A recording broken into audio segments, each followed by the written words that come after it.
Buenas noches, mi nombre es Nicole Valentina Ávila Borges, estudiante de Derecho, y este video tiene como finalidad la sustentación del trabajo que va junto con el mapa conceptual para la clase de metodología jurídica de Derecho A.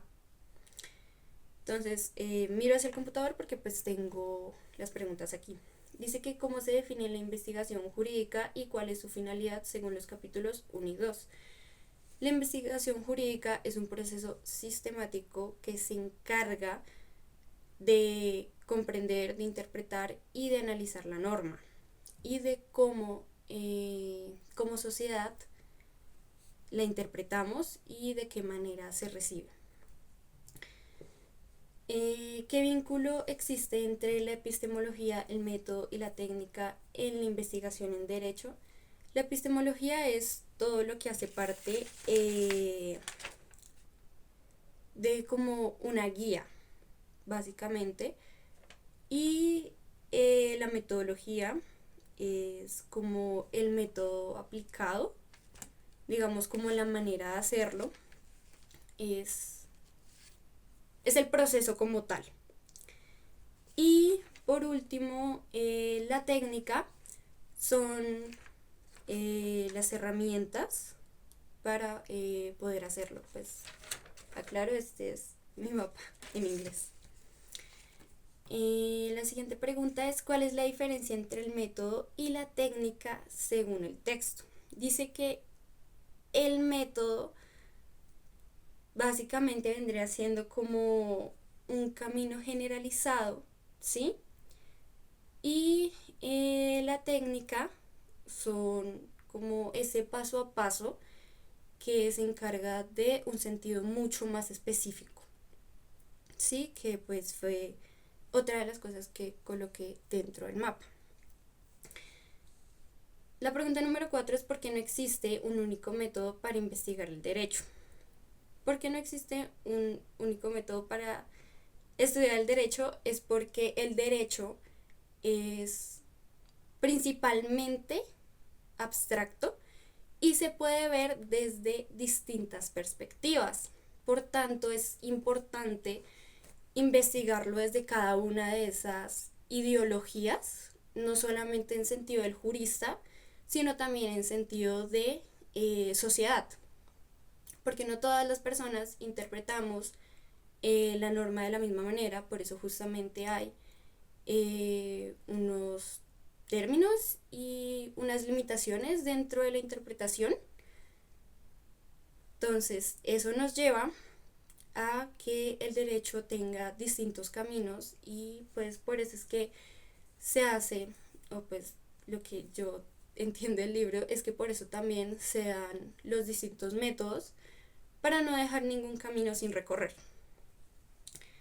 La siguiente pregunta es que ¿qué caracteriza a una investigación jurídica dogmática y a una sociojurídica?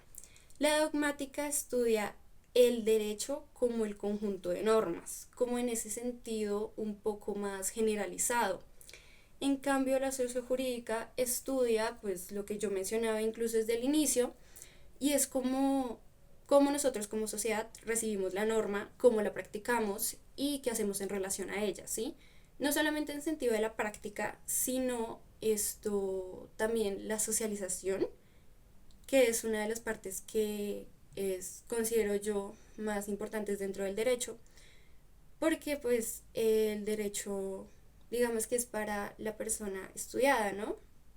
Entonces, considero que también en ese sentido sociojurídico hablamos de que nosotros también como seres humanos tenemos también que no solamente conocer, sino analizar y compartir la norma. La siguiente pregunta es: ¿qué importancia tiene la inferencia lógica en la interpretación de normas jurídicas? Esto va de la mano junto con otro texto que nosotros leímos, donde se menciona el principio pro persona. ¿En qué va este principio? Este principio va en el sentido de interpretar la norma de la manera en que más beneficie a la persona en general. ¿Cómo relaciono esto con la pregunta, porque lo que dice es que qué importancia tiene la inferencia lógica.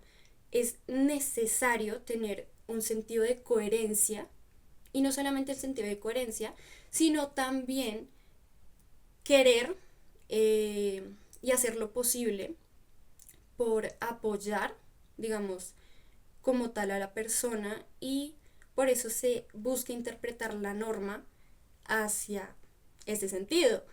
Algo bastante parecido a lo que en penal se conoce como el principio pro reo, y es que pues la norma se va a interpretar de la forma que más favorezca al reo, ¿sí? Pues porque se tiene la ideología de la importancia de la persona pues sobre la norma. Y pues todo esto nos permite llegar como a un principio un poco más moralista, pero considero yo más humano, que da como una validez. La siguiente pregunta es: ¿qué función cumple la redacción como parte del proceso metodológico de investigación? Una de las cosas más importantes dentro del derecho es la forma en la que nos comunicamos, tanto en la oralidad como en nuestra escritura. Dentro de nuestra escritura está nuestra argumentación, están nuestras bases sólidas, no solamente para defender, sino también para persuadir y hacer entender un punto. Dentro de todo esto es muy importante la forma en la que se escribe, porque hay muchas diferencias en entonaciones, en comas, en puntos, y todo esto da un sentido, da un tono. Entonces, ¿qué función cumple? Que primero mantenemos una coherencia. Entonces, el texto es claro, incluso para, o tiene que serlo, incluso para una persona que no conoce tanto de derecho, ¿sí? Y pues, o sea, yo en generalidades considero que es no solamente algo importante, sino en sentido algo fundamental. La siguiente pregunta es: ¿qué métodos pueden aplicarse en investigaciones sociojurídicas y por qué? Está el de la observación, el histórico, la comparación y el hermenéutico, y no recuerdo el otro, pero el comparativo, sí, creo, ya lo había mencionado. Bueno, entonces la pregunta era: ¿qué métodos pueden aplicarse? Los que ya mencioné y por qué. Como venía explicando, porque cada uno de estos métodos permiten analizar como esta relación y esta dimensión que hay entre pues sociedad y derecho. La pregunta número 9 es: ¿qué riesgos implica reducir la investigación jurídica solo al plano lógico formal?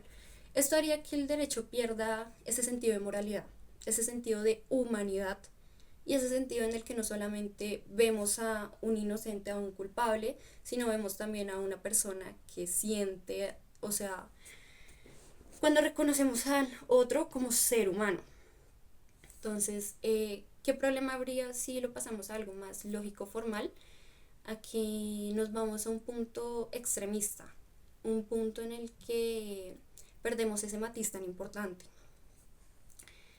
Y la número 10 sería: ¿cómo aplicarías lo aprendido en esta lectura a un caso jurídico de tu contexto o interés? Pues yo, como lo venía diciendo, es más en sentido de interpretar la norma siempre hacia las personas, y pues yo creo que si yo tuviera que utilizar cosas aprendidas en esta lectura de ambos, que fue la UNAM, la versión de 2022, y la otra que no recuerdo muy bien el nombre, pero pues siento que el principio pro persona y lo que estábamos leyendo en la otra, que era como esas distintas visiones que hay, siento que ambas cosas son importantes y cómo lo puedo aplicar a un caso jurídico pues en la interpretación que yo haga. Muchas gracias.